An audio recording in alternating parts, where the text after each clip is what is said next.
Okay, now it's official. Here we are. Welcome, everyone. My name is Adrienne Myers. I'm from the University of Chicago Press, and we are very pleased to welcome you all to this evening's Buy the Book event in partnership with the Seminary Co-op Bookstore here in Chicago. We've been doing these virtual events since the pandemic hit and we were unable to meet in person. So welcome you to this ongoing, slightly dystopian, but lovely widespread way to see each other and to hear about these new books. I'm going to introduce our speakers for tonight and then turn it over to them. At the end, we'll have some time for questions and answers. Whenever we come time to that, just pop your questions in the chat and we'll read them out. So here we go. As I mentioned, this is in collaboration with the Seminary Co-op Bookstore, so I'll also put a link in the chat if you want to purchase Robert's new book from the co-op. So first off tonight, we have our author, Robert Pippin. He is the Evelyn Stephenson Neff Distinguished Service Professor at the University of Chicago. He's the author of several books on modern German philosophy, a book on philosophy and literature, Henry Jameson, Modern Moral Life, a book on modern art, After the Beautiful, and 5 books on film and philosophy. He is a past winner of the Mellon Distinguished Achievement Award in the Humanities, a Guggenheim Fellowship, and is a fellow of the American Academy of National Arts and Sciences, of the American Philosophical Society, and a member of the German National Academy of Sciences. Jensen Suther is a PhD candidate in comparative literature at Yale University. His work has appeared in or is forthcoming in a range of academic and popular publications, including Modernism and Modernity, BTO, an online journal, the Review of Metaphysics, Radical Philosophy, and the Los Angeles Review of Books. So check the chat for the link to Robert's lovely new book at the Seminary Co-op. And with that, I will turn it over to Robert and Jensen. Great. Thank you, Adrienne. And thanks again, Robert, for doing this. It's great to see you and to talk to you again. We did a version of this last week, actually, so this will be a continuation of that conversation. Try to build on some of what we did there.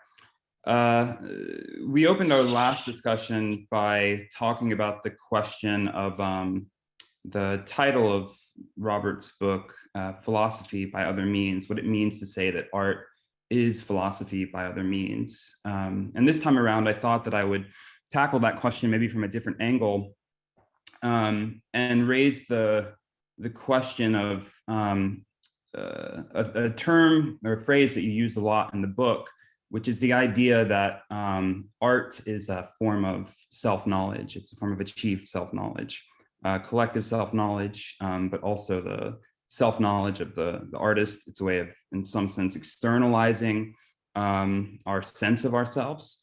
And if you could maybe talk about how you understand this notion of art as self-knowledge.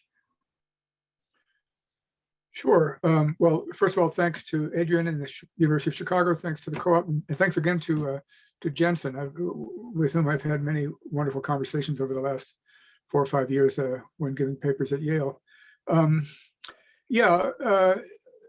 I should say first that by philosophy by other means, I don't mean that there's something wrong with philosophy by normal means.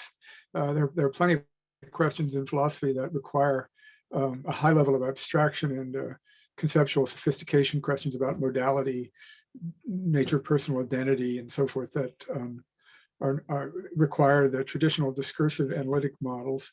But self-knowledge is not a matter of empirical self-observation. It's a difficult topic, and it is an issue that is just as complicated as knowledge of other people. And there are a lot of issues that arise when we're trying to figure out whether what we think about ourselves is correct or what we think about other people is correct, that are not susceptible to the same kind of analysis that we're traditionally used to in philosophy. Questions like when is something a violation of trust or betrayal? Is there such a thing as self-deceit? How does it manifest itself? Should someone really have known the consequences of what they do? When is forgiveness of an injury against one warranted? How do things come to matter to people, and especially how do they cease to matter to them. And traditionally, philosophy has considered that these questions are so contextual and require such a fine-grained phenomenological approach, what it is like to be in a situation where these questions arise, that the questions are so context-bound and character-bound that we never are able to rise to the level of generality that philosophy requires, so that we have some purchase on the question at a level that applies to more than the characters and situations, historical context in the novel. But I think any intelligent reader doesn't read a novel by Henry James or Toni Morrison or see a play by Aeschylus and Shakespeare and think of them as either case studies of individual characters confronting dilemmas or as a kind of sociological knowledge of the historical and social conditions of an age. We expect there to be some general significance in the presentation of the literary and artistic details that we work through and try to interpret. So I think there is a level of philosophical criticism. There's a tradition of it. And as Jensen has indicated, one of the most difficult is the issue of self-knowledge, which requires not just a kind of introspection as self-reporting, since those are always subject to self-ignorance, self-deceit, self-delusion, fantasy, but some way of those self-presentations emerging into a public world and engaging with others who challenge them or accept them with consequences we might regret, and all the kind of complications everybody is actually quite familiar with. It's just not a topic. There are conceptual issues involved in the very possibility of self-knowledge, but the actual achievement of it is something that seems to require a public space contestation and a fine-grained imaginative treatment of the various possibilities associated with the question. And if that's the issue, why not consult what the greatest imaginative geniuses in the history of the novel or drama or art have had to say about it? And as we were discussing in the British show last week with Jensen, the philosophers I happen to be interested in the European tradition, people like Hegel, Schelling, the Athenaeum crowd, the Schlegel brothers, Novalis, Nietzsche, Heidegger, Sartre, they all have devoted quite a lot of serious attention to literature as a vehicle of philosophical reflection. This requires some analytic work on how a work of art must be constructed, made in a way to have ambitions. And not all literary works have ambitions that touch on the issue of philosophical generality, but the ones I'm interested in this book are self-consciously addressing that issue. And I think the externalization that Jensen is talking about, not just inside the work of art, but the presence of the work of art in the public world that receives it, is also a measure of whether the self-representation of the work of art can be effectively and credibly received in the way it presents itself. So that implies a lot of work of what does it mean for a work of art to have a literary form? What does it mean to present itself? And those are roughly a constellation of issues that the book tries to deal with. That's great. Thanks a lot, Robert. Is it fair to say that this idea of philosophical criticism that you just raised and that you talk about in the book, that it is really concerned, it's not just sort of one way of approaching works of art among others, as if, it's on the same level as, a cognitive scientific or a feminist or a Marxist approach, but there is a sort of claim to, that if you really want to understand art on its own terms, or if you want to understand what it means for a work of art to be successful as a work of art, that is going to require a certain kind of philosophical attention to what the work is trying to do. Is that fair to say?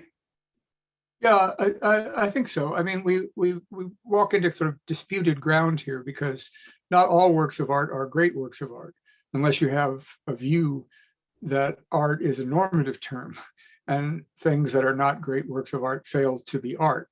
That is a view you could have. I don't happen to have it. I think there's a minimal standard for something counting as not Pulp Fiction or something like that, but actually as a work of art. And then there are really great exemplars all over the place in the history of the various modes of artistic expression. So with great art, it would be hard for me to imagine that that level of ambition succeeded without there being in play. Again, it goes back to the issue of generality, something of significance, of ways in which things matter that transcend the context of the individual work or the context of the particular character psychology that is presented in the work. This assumes that literary works are a kind of autotelic. They have a purpose, and the purpose is their literary form. The work is at work in a way to realize a conception of itself, kind of Aristotelian notion. And in trying to realize a conception of itself, it tries to make a point in this autotelic sense. I mean, it tries to realize itself in a way in which its ambition is achieved. None of this has to do with inspecting the intentional ambition of the actual artist. Artists are intuitive geniuses, and they don't necessarily have to have a conceptual view of any of these issues like philosophy or the literary form of the work or so forth. But if we do accept the idea that literary works are purposive in this sense, in this formal sense in which they have an ambition to make a point in telling a story, for example, or in presenting a scene in a painting in a particular way and cutting out other things, then we have to attribute, even without conceptual explicitness, some sort of inner driven propositiveness to the work that's hard for me to imagine paying attention to without it being a kind of philosophical attentiveness, asking not just what the particular literary work means, but why it meaning what it does matters. Right. That seems to me the essence of philosophy, getting at what matters, right, and trying to understand why it matters as it does. Right, and there's also the Hegelian point, which you take up in the book, that in this sort of philosophy of the history of art that Hegel gives, where the closer and closer we get to modernity, and when we arrive at romantic art, and he says that this is the self-transcendence of art within its own sphere, or something like that. There's also a claim about how art itself becomes philosophical, and that's, I guess, a way in which it starts explicitly demanding the kind of philosophical attention that you're talking about. And I guess, is that just an explicitation of the kind of self-knowledge that's always at work in the work of art? Or how do you understand that, that claim that, romantic art or then later modernist art is the self-transcendence of art in its own sphere? Yeah, I don't particularly get into the Hegelian claim about the self-transcendence of art because I don't agree with it. Right. Hegel's claim is based on the notion of the kind of bourgeois world achieving a kind of self-reflection and rationality that, to say the least, it clearly hasn't. And that is sort of essential to his thesis about the becoming philosophical and self-transcending of art.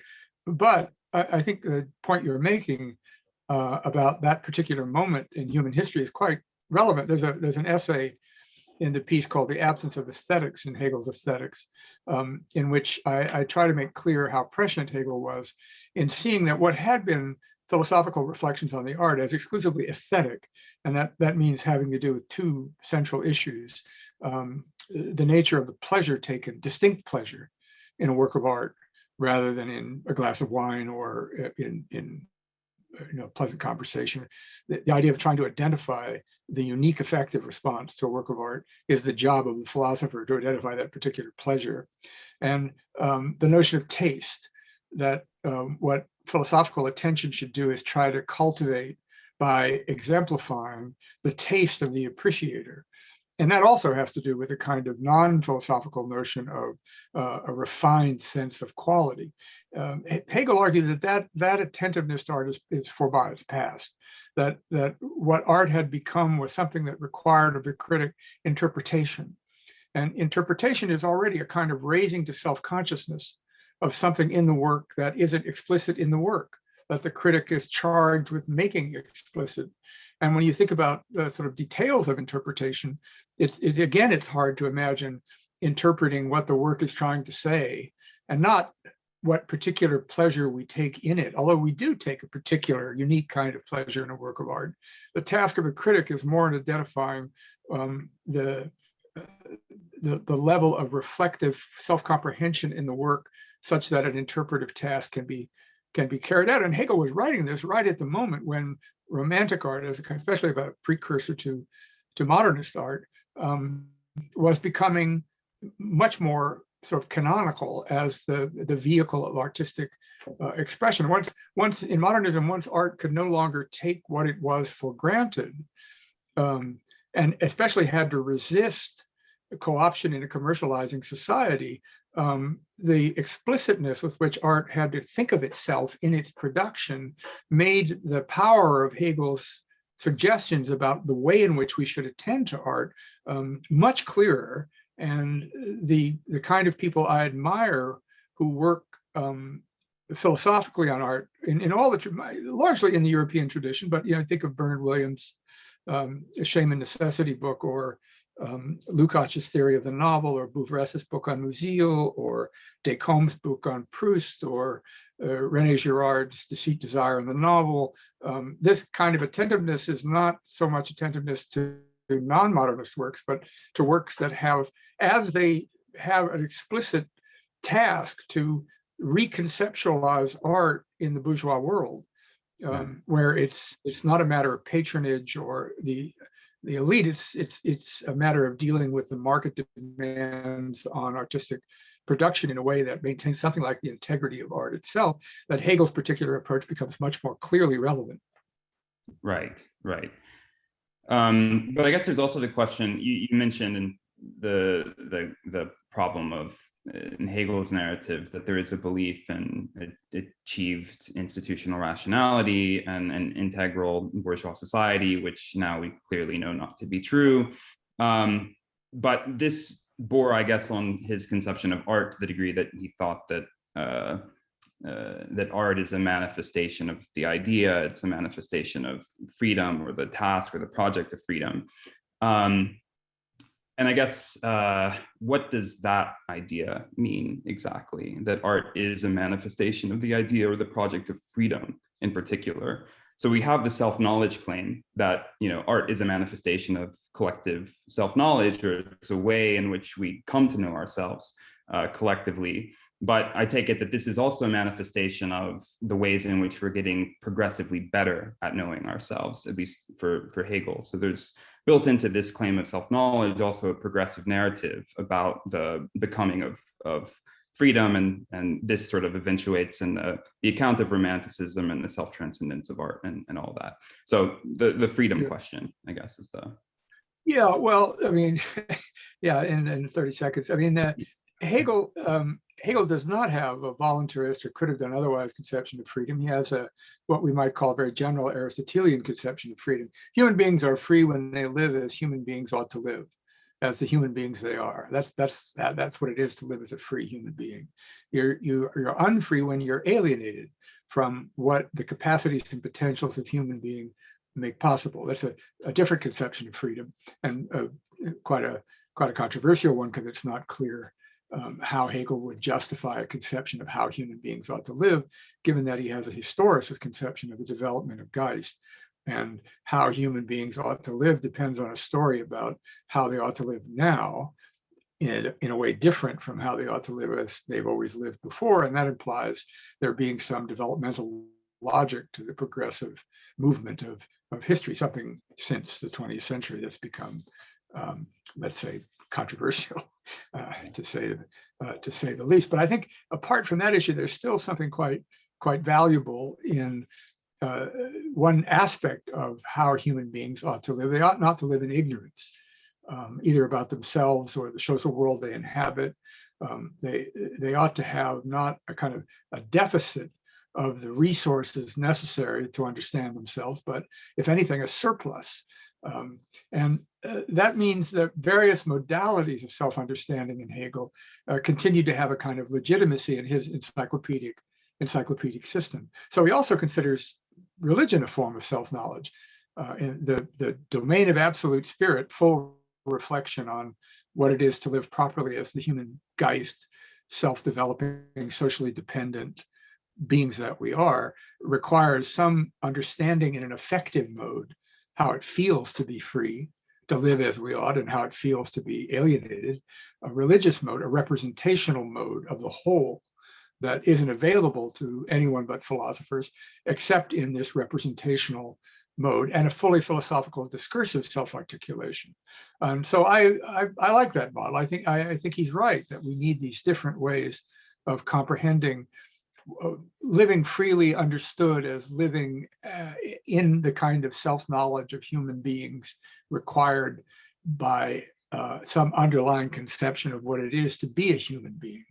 And again, that question is so large, I don't think the resources of philosophy, given the enormous contextual differences in how human beings have come to experience themselves across time, that makes it very difficult for philosophy that isn't attentive to this historical specificity and development to have any purchase on the question now, given that it requires so much attention to how we've got to be now. Yeah, right. Given that we're on the question of the problem of freedom or the failure of freedom in the modern context, one chapter in the book, which I find particularly powerful, is the chapter that ends the first part on Adorno, who in many ways is the thinker who really tries to come to grips with this this sort of post-Hegelian world and post-freedom world, or the failure of freedom in modernity. And the critique of Adorno that you sort of work out is that, that Adorno sort of formulates a notion of the aesthetic that's premised on a deep misunderstanding of sort of the Hegelian understanding of conceptuality, the Hegelian understanding of how knowledge and conceptuality are manifest in the work of art. Could you maybe say something about what Adorno gets wrong in Hegel, and maybe what he gets right in general about the problem of art and modernity? I know this is another $1 million question, but yeah, sure. I mean, very, very briefly, I wouldn't. I mean, I see what you're saying, and I agree that that's the approach I take. But I wouldn't want it to sound like I'm giving Adorno like a C+ in understanding Hegel, and so much of the rest of his system is worthless or something like that. But I think what Adorno misunderstands is the bearing of philosophy on literature, because Adorno has the theory that modern philosophy is an attempt to, in effect, conceptualize what can't be conceptualized. To, in a way, I mean, this is his famous notion of a kind of identity theory at the heart of philosophy. We won't, if as philosophers we're kind of conceptual imperialists, we don't want anything as a remainder outside of the comprehensible. So we force everything into the domain of the comprehensible, and that's what Hegel does. He ignores particularity, specificity, suffering, individual pain. He's insensitive to all of that because he wants everything to make sense, so he forces it to make sense.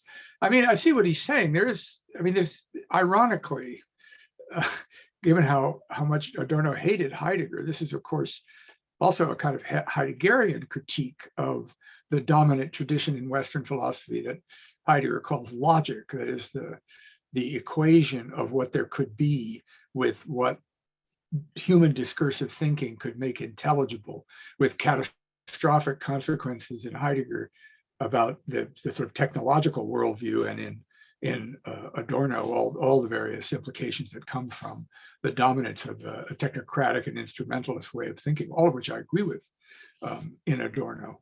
But I don't think he's got the right idea of either Hegelian or in general philosophical comprehensibility as an identity theory. So I have a critique of that in the piece. But the thing I really admire about Adorno is his attempt to do justice to the power of modernism in the arts, and especially to the most difficult subject in everything we're talking about, is how to do justice to the meaning of music, especially the meaning of non-traditional or atonal or 12-tone, or the kind of music that Adorno really found very revolutionary and very striking. And he wrote more intelligently and powerfully about that than anybody, as far as I can see, or anybody I've come across. Not that I'm an expert on music theory, but that's one of the hardest things to do in philosophical accounts of art, to say what music means in some determinate way that focuses on particular pieces. And Adorno did that better than anybody, and he's quite right. That along with people who don't do it quite as theoretically, like Clement Greenberg, that the ability of art to withstand its incorporation, its ingestion into the commercializing machine is ever weaker. And it actually, after Adorno, it's probably lost. That is, it hasn't succeeded in doing what Adorno thought modernism was poised to do: make itself not just by its own difficulty, but by the internal critique of the world inside of the people like Beckett and Kafka and so forth, that they would resist the attempt to make art a vehicle of commerce. But it turns out that capitalism is far more inventive, powerful than we thought, and there's just virtually nothing you can do, however unintelligible. Or, I mean, yeah. I just read today that the little video, Billy bit my finger. This really cute video of the two little babies. That's been taken off YouTube and sold as one of these, thumb drives for $900,000. Right. I mean, Adorno had no conception of the power of the market to commercialize Billy bit my finger for $1 million. And so I think in general, I admire what Adorno is trying to say, but we now have to rethink all that, given that what he thought modernism could do, it couldn't. Right. Well, this sort of brings us back to a question that we discussed last week about the tragedy chapter in the book, the Kant and Tragedy, and I'd sort of raised the issue of the challenge that tragedy poses to philosophical comprehension on your account,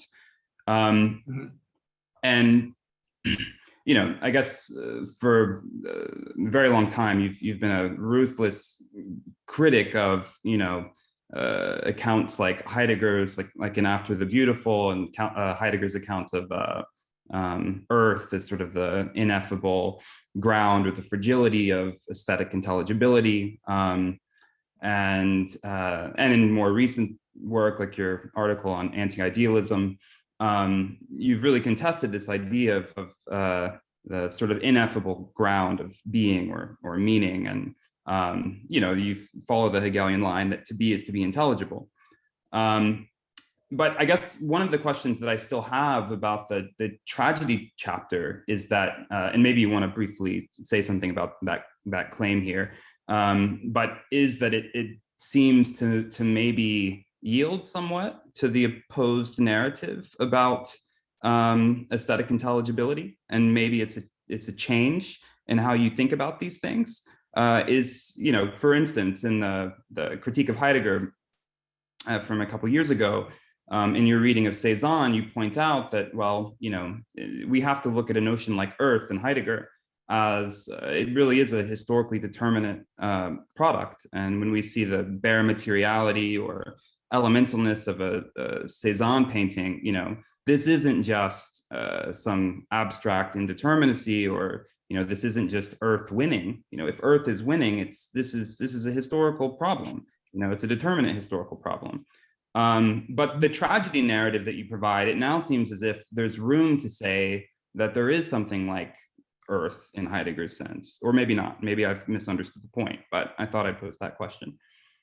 No, I think that's a very perceptive question, Jensen, because that piece was written at the beginning of what is now a kind of 3-year engagement with Heidegger. I really decided to try to figure out whether I was right about all that. And I'm not so sure anymore, frankly. Okay. I mean, one of the things that convinced me that there's something going on here that I haven't, and Hegel hasn't done appropriate justice to, is when I started investigating. As I was asked to write on something on Kant on literature, and Kant doesn't have a lot to say about literature, and he has almost nothing except one incredibly disparaging thing to say about tragedy. It could make us, morally bad watching it or so forth, or it's bad for us to watch it. Or, I mean, how can we watch virtuous people suffer, and how can that be a good thing? And so there's kind of moralizing in Kant about tragedy that I didn't take very seriously. But then I started to look at other accounts of tragedy that are supposed to be kind of radically friendly to tragedy, like Nietzsche's. Or Schelling's, or a whole range of accounts of tragedy, and they all. I mean, Hegel's is fairly typical.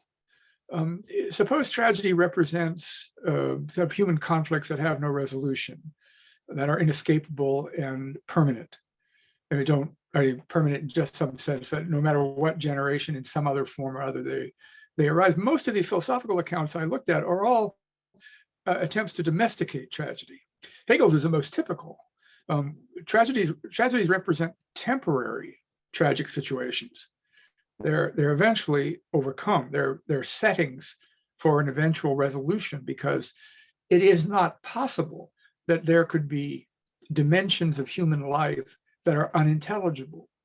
That's the premise of most philosophical accounts of the tragic. There isn't, even Nietzsche's. There's a philosophical significance to the permanent conflict between the Apollonian and the Dionysian. It makes a certain kind of sense. I mean, it doesn't do full justice to there being. I mean, this goes back in Heidegger to the way in which a human life can't be comprehended as a whole in a way that makes any sense because of the constant contingent impendingness of death. This is the early Heidegger, very dramatic limit to comprehensibility because of the impendingness. There's no ripeness in human life. There's no completion. There's no natural human life form that gives life a meaning. There's just this constant impending cessation of being, always threatening. I mean, that kind of model of unintelligibility, perhaps as a feature of getting older, it suddenly seemed to be, there was something to it. And I began to pay more. I've just now done 2 seminars on Heidegger. So you're right. I do think there's a kind of limitation to the Hegelian notion of philosophical comprehensibility in the arts. And then there's another. So the question that's so interesting in Heidegger is, what do we do about that? What's the right way for us to live with that? Yeah. To live with what Heidegger calls finitude. And in a way, there isn't a lot of finitude in Hegel. There is a tremendous conceptual, and there isn't a lot in philosophy either. And even if there were, it's just that we haven't got there yet, or it's not an interesting question, I don't want to work on it, or that's just not philosophy, that's religion, or go see your pastor, or something like that. That doesn't seem to me adequate either. So you're right. I am in that article especially. The James article too on what Maisie knew, the question of what it is to speak with your own voice. I'm not sure that has anything like a philosophical answer. And the question of a non-doctrinal philosophy is also partly what makes attentiveness philosophically to literature, and the question of what it is to bear that limitation as a philosophical issue so much more suited to literature than it is to the traditional means of philosophy. Right. If y'all are ready, we have a few questions popping up in the chat, whatever y'all prefer. Jensen, do you have any more questions for Robert, or shall we switch over? Let's switch over. That's fine with me. Sounds good. If I will make a potentially forced segue going off of this question about tragedy, we have a question about genre in the chat from Christopher. Do you think that strong systems of art classification must imply a strong system of genre classification, where strong might side with the belief in there being clear, autonomous, if not sovereign, art values that pick a thing out as art? I do think we can't give up the distinction between art and non-art. It still makes a lot of sense. I mean, I'm not a fan of Danto's attempt to argue that we've come to the point. That would be a long question. It's sort of unfair just to say Danto's wrong or I don't agree with Danto. But so the first answer, yeah, I do think that there is a really important strong distinction between art and non-art. And if you ask me now, well, what is it? I mean, I don't have a 10-cent answer to that question right now, but I have written a lot about it. Now, the other question is whether there's just a strong a distinction in genre, or even you could ask the same question about periodization, various other classificatory questions. The genre one, as probably you're implying, is the most interesting. We seem to need them. In a book I once wrote about Hollywood Westerns, I associated the notion of genre with mythology and with the notion of mythic archetypes and the typical. Because one of the ways art can achieve a certain level of generality is by typicality, by there being exemplars or perspicuous individuals who manifest something of a general character by being the individuals there are.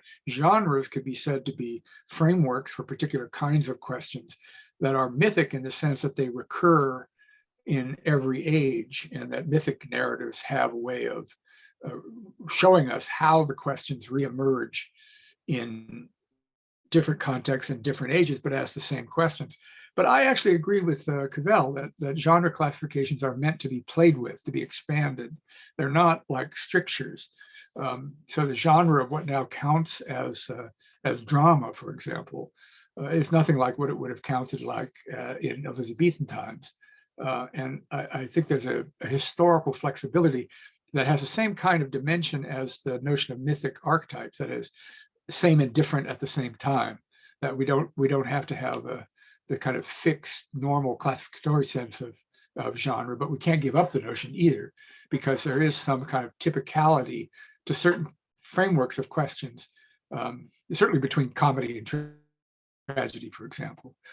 I taught a course with David Welbery on literary criticism as philosophy once, and one of the most interesting figures in this regard is Northrop Frye, who has a very fixed typological set of categories that I think is a good starting point to making the point about how there isn't just an ahistorical archetypal structure to the arts, but there isn't chaos either. That will sound kind of evasive, but that would be the beginning of an answer. Thank you. We have one here from Matt Hansen about arts in relation to the human sciences. In empirical investigations of human nature, such as psychology and anthropology, a central problem is how generalizability is justified, moving from a sample of human activity to human nature. But the conversation started with the generality of art, its relevance to human nature not bound by any particular time or place. So what gives art that generalizability that we have to work so hard for in the human sciences? Well, I wouldn't, yeah, thank you, Dad. I mean, I wouldn't want to say we get it for free.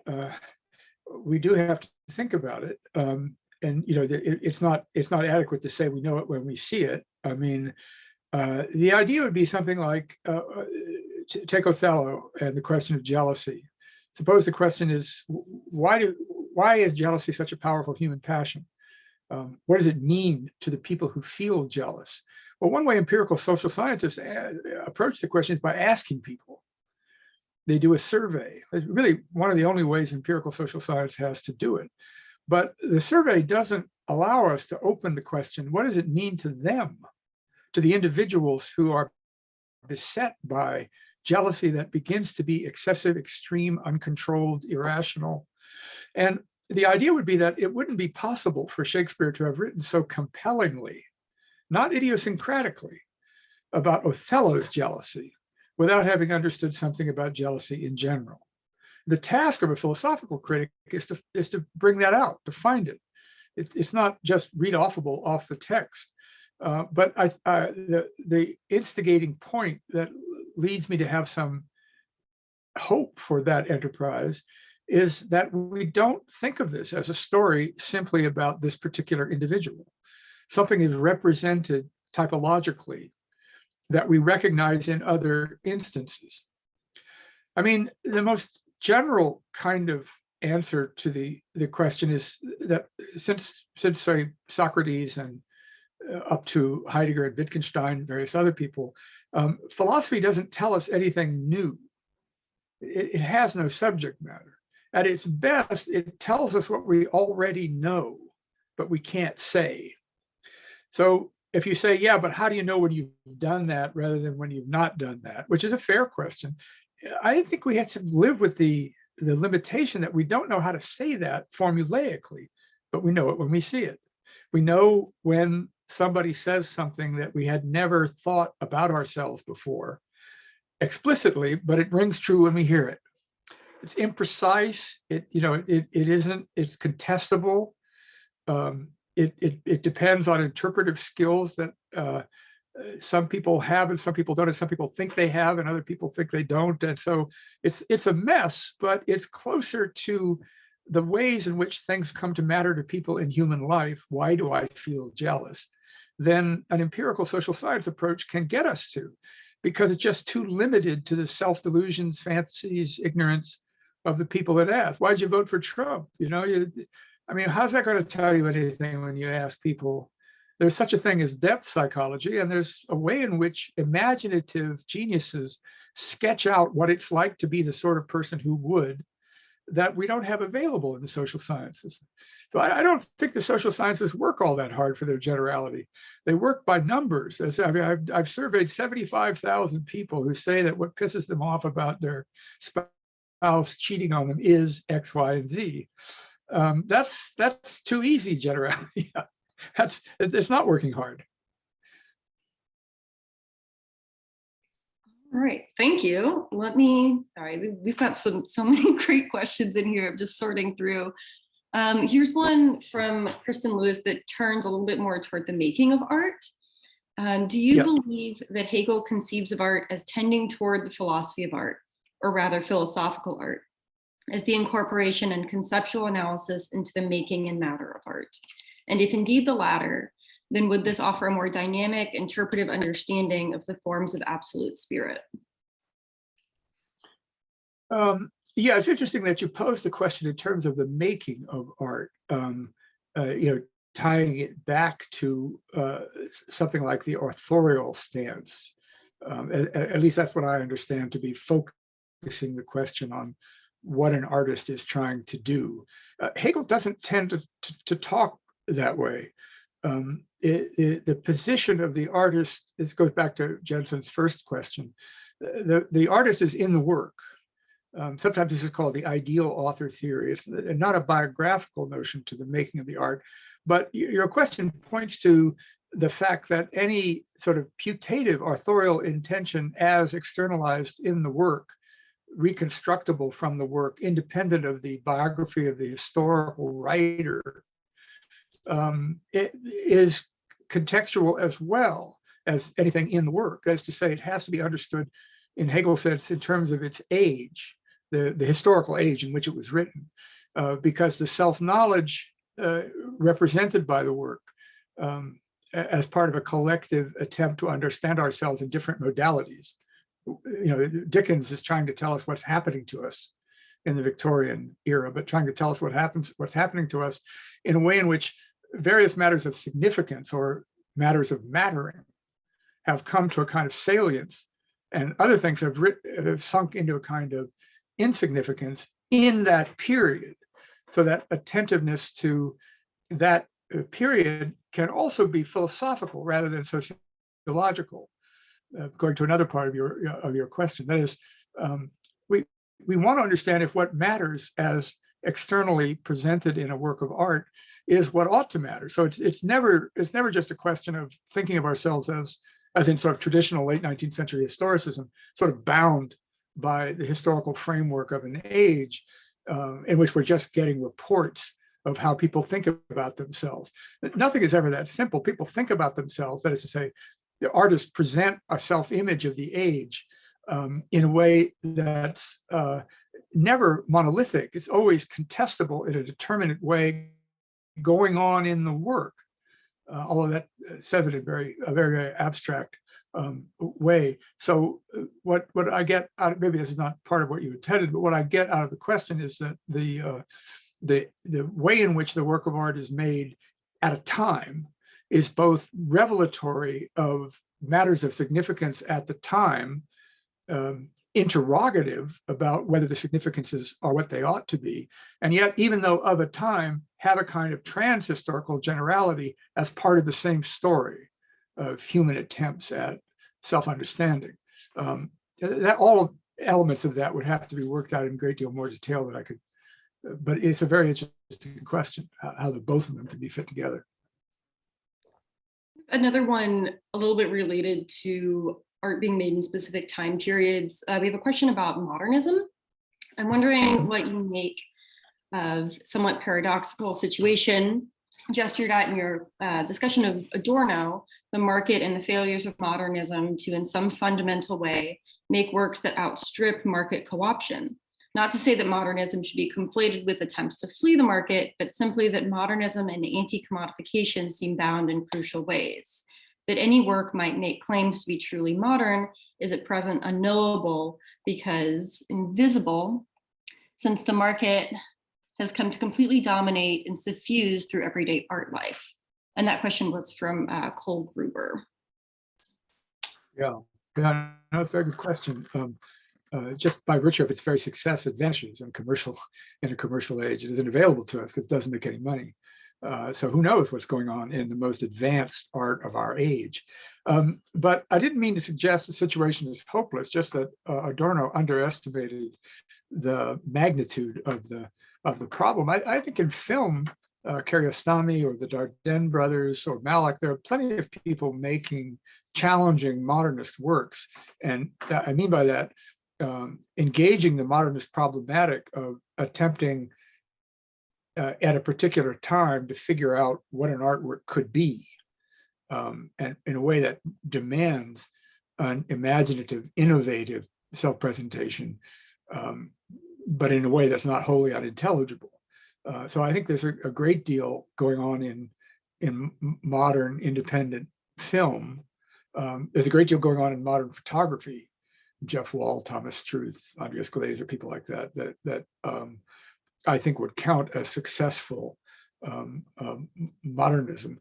And in a way, I kind of stack the deck in my favor in the section of the book on philosophy in the arts that's divided between what philosophers have had to say about the philosophical significance of the arts, where I talk about Kant and philosophically minded critics like the great Michael Fried, and 2 articles on Hegel, and then the one on Adorno. And then in the second half of the book, I talk about philosophy in the arts. But what I mean by stacking the decks in the favors, I discuss all modernist artists. I discuss Henry James, 2 articles on Marcel Proust, and 2 articles on John Coetzee, who's another example, especially in the Jesus trilogy, about which I have another book that just came out, but not with Chicago, called Metaphysical Exile, which attempts to account for what Coetzee is trying to do with the old notion of a philosophical fable. If you know the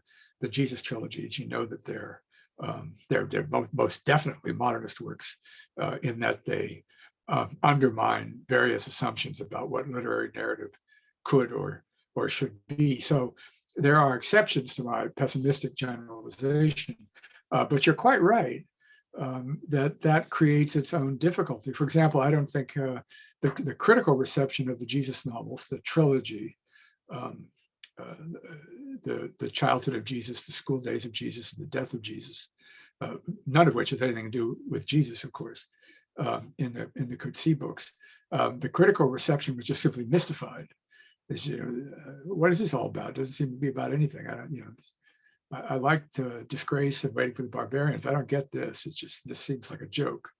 Well, that's pretty lazy. He's a Nobel Prize winning writer. He's not going to spend 7 or 8 years writing a joke. But that, in a way, kind of makes your question. If the work is too uncomfortable, if it challenges the conventional conceptions of art too radically, well, who cares? It just gets dismissed by the critical commissariat that rules the New York Times and the Guardian and the various intellectual vehicles of assessment. Thank you. Gosh, we have so many. I know we won't have time to get to all of them, but I want to put in this one from Jacob McNulty. Sure. Posing a question as philosophy about art as anti-philosophy. I'm wondering if Robert could say a bit about what looks like a competitor to his idea of art as philosophy by other means. I mean the idea of art as a kind of anti-philosophy, as showing up the limits of philosophy, as standing critique to the philosophical urge. Yeah, I'm totally sympathetic with that. I didn't mean to exclude it. That's one of the things I was trying to say in the tragedy chapter, that there's something wrong in the philosophical attempt to colonize tragedy as having the question comes down to the question of kind of possible resolute determinate meaning. And that means a kind of intelligibility. And versus, artists like Beckett, or I would think of Jacob as a kind of exemplar of a challenge to philosophical comprehensibility, or Kafka or Coetzee. The Jesus novels are exactly what you mean. They're a challenge to philosophy, just as the Lives of Animals and the Elizabeth Costello dimension is a challenge to philosophy. But the trouble with philosophy is challenges to it have to be in a way on the same plane as it. And that can seem like oddly question begging to the real issue you're raising. It sort of goes back to Aristotle's famous argument for why do philosophy. Either we should do philosophy, in which case we should, or we shouldn't, in which case we should to find out why we shouldn't. There doesn't seem to be anywhere outside of even anti-philosophy. I mean, when Aristotle said, poetry is more philosophical than history, he had to mean that there's something about poetry that's philosophical. If it's to be more philosophical than history, it even means there's something philosophical about history. It's just that poetry is more philosophical than history, although Aristotle would be the first one to say poetry is not philosophy. So it's an old problem, but I don't think an escapable one, by saying, no, I don't. I do get this reaction very often. People say, the whole point of literature is not to be philosophy. And, I keep trying to say, exactly. And that's really good for philosophy, because it's another way of doing philosophy. Depends on what the reference of the noun is. I mean, I think of philosophy as having evolved into a tradition in which there are kind of conventions, especially professional philosophy. And I don't mean just Anglophone philosophy, especially academic philosophy has a set of rules for what can count as philosophy. And things like philosophy of film or philosophy of literature, nowadays, a great deal of it, maybe 80% of it, is another attempt at colonization. So in philosophy of film, we get all these accounts of whether it produces cognition. And if it produces cognition, does it have arguments? And if it doesn't have arguments and doesn't produce cognition, what good is it? That's the kind of thing I'm trying to avoid. That's what the great works I'm interested in are trying to challenge. We don't have to use that set of rules. There's something stultifying and blinding about those rules. And there are a lot of questions that those rules don't allow us to address that are vital to human significance. Thank you so much, Robert. And we are right at less than 60 seconds from 5 o'clock. So we should probably start to wrap things up and let folks go on about their evenings. I know that there's a lot of Zoom that we're all sitting in on. Let's give a hand to Robert and Jensen and to all of the wonderful questions. I'm sorry to those that we couldn't get to. I posted a link in the chat once again to purchase Robert's latest book from the Seminary Co-op bookstore. They're wonderful. We support them as much as we can. Also a link to the University of Chicago Press YouTube channel, where the recording of this event, along with all of our other By the Book events, will be available. That video should go live in about a week. I'm going to officially stop the recording, but if y'all want to hang out for a few minutes, unmute yourself, say hi, any other words you'd like to share with each other as if this was a real event, feel free to do so. And you're all free to go. Let's give another round of applause for Jensen and Robert. Thank you all very much. It's good to see a lot of you that I haven't seen in so long. Thank you for showing up.